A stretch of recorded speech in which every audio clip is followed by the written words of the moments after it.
from the station that's on your side. This is Channel 7 News Daybreak. Well, sudden cardiac arrest is when the heart unexpectedly stops, and it's made some headlines in recent months.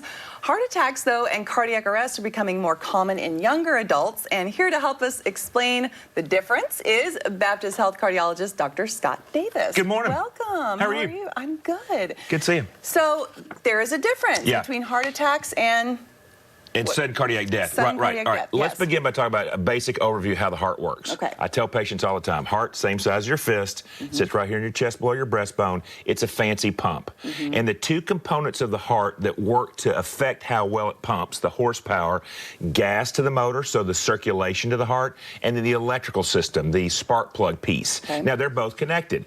The conventional, traditional heart attack is when we lose circulation to the heart. A blocked artery, right? So somebody who is the diabetic 2-pack-a-day smoker, all of a sudden they get a blocked artery and therefore not enough blood flow to a part of the heart, then we lose pumping function and it can affect the electrical system. Okay. However, sudden cardiac death is a different version of heart attack where the electrical system's not working properly, right? We have seen in the past athletes on television, whether it's Hank Gathers, college basketball player, Reggie Lewis, who played basketball for the Boston Celtics, more recently DeMar Hamlin, have just completely pass out. That's due to an electrical issue. Now, it gets labeled under this category of heart attack, but it's a different version of that. It's when the electrical system's not working properly.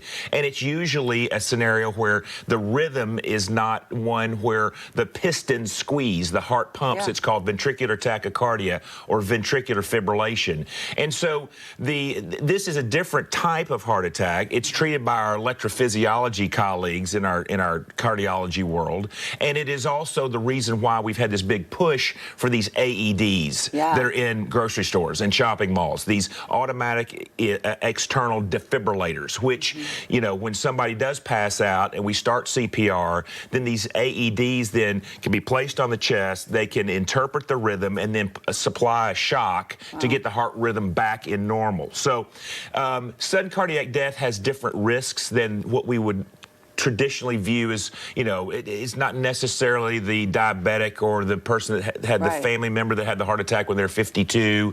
It's more like, has there been a history of like a cardiomyopathy where the heart hasn't been pumping properly? So if you do have a history, a family history of heart pump problems like a cardiomyopathy or a family member that has had sudden cardiac death, you definitely need to bring that to the attention of your family doc and get some more evaluation.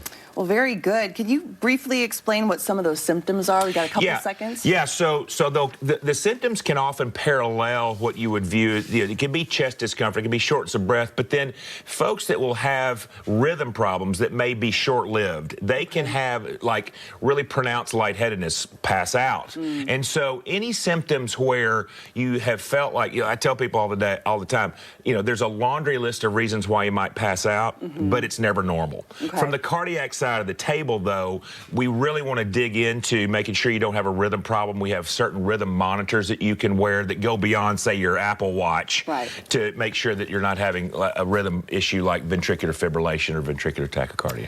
Well, thank you. You bet. That's a lot, right? That's a lot to process, but it's very important that we know the difference and understand those symptoms. So, Dr. Davis, thank you so much for joining us this morning. And you can contact Baptist Health by going to baptist-health.com or calling the Baptist Health line at 1-888-BAPTIST.